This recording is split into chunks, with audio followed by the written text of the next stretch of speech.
We parse the language with Republican South Carolina Senator Lindsey Graham, member of the Senate Armed Services Committee. And sir, how you doing? And good morning to you, and thank you for your time today. Thank you. Happy Thanksgiving. You bet. We were on with John Ashcroft last hour, and we asked him about this, and he said, I would be a little cautious, I'm paraphrasing now, that this did not cover all the Clinton matters, such as the Clinton Foundation, et cetera.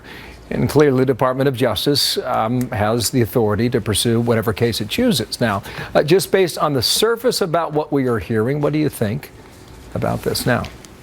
Well, so much for locking her up, I guess.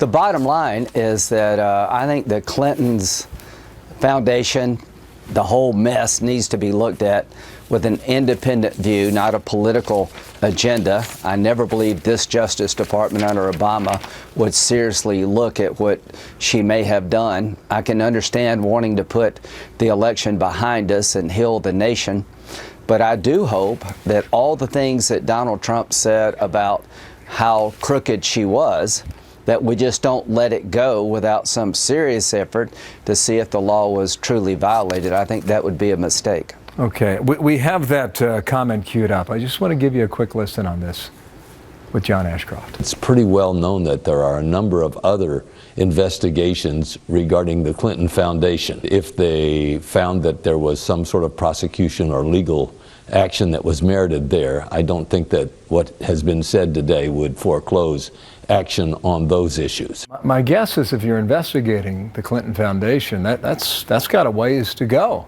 That's my assumption. I would think so. What are we investigating? We're investigating the idea that an aide to former President Clinton monetized the Clinton Foundation in this regard, that he reached out to foreign entities and said that if you give to the foundation, you'll have access to the Secretary of State.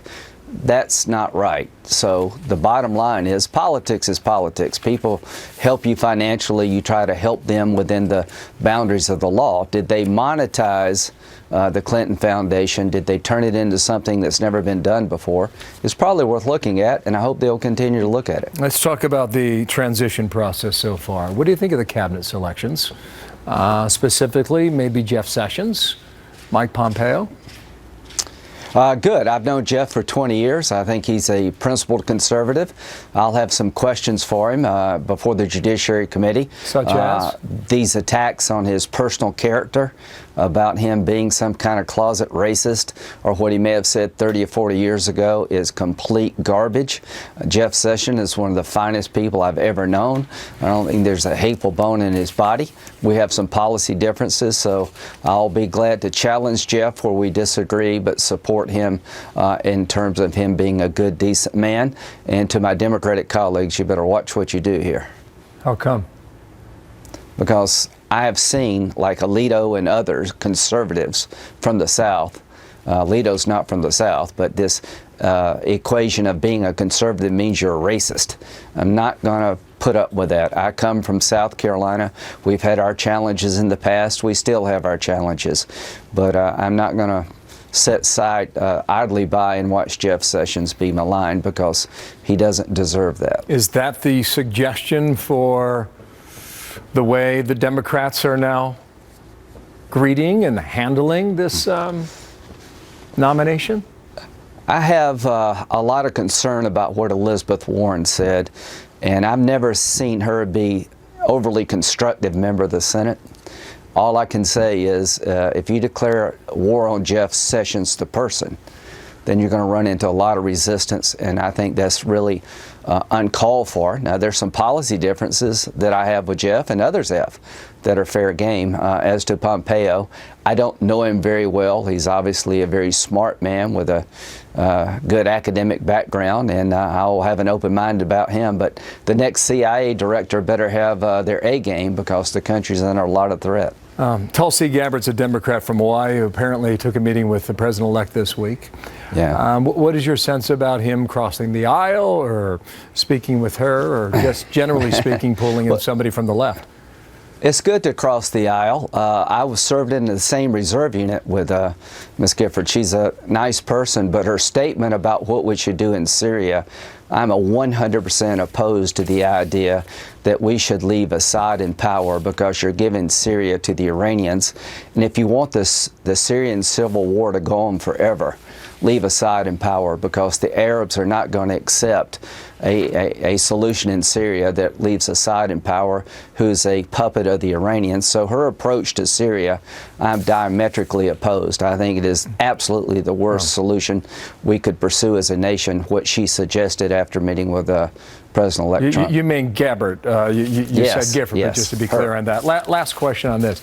If you look at the list of things that Donald Trump wants to do starting on day one, it's exhaustive. And some of that he can do on his own, some of it he can do perhaps, midway, and some of it's going to need congressional approval. I mean, just from your perch where you are today, what is the rate of speed that this next Congress will be asked to work at starting on January 21? And by the way, that's a Saturday. And this past weekend was a working weekend, as Mr. Trump likes to say.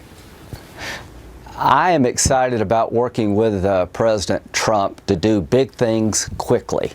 I don't mind working on Saturday. I grew up in, my dad owned a bar, a pool room, and a liquor store. We had Sunday off. That was it. So I'm used to working on the weekend.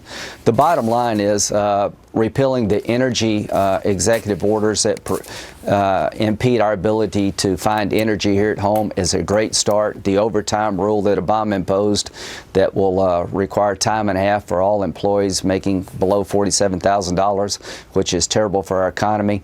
There are so many things we could do quickly, and we should do quickly. I'm ready to go to work. I'm tired of sitting around and talking. I'm ready to go to work, so let's hit the ground running. Wear your gym shoes. Thank you, Senator. Yeah, I need to lose some weight anyways, so it'd be good. Lindsey Graham, happy Thanksgiving to you. Thank you for your time today. Thank you.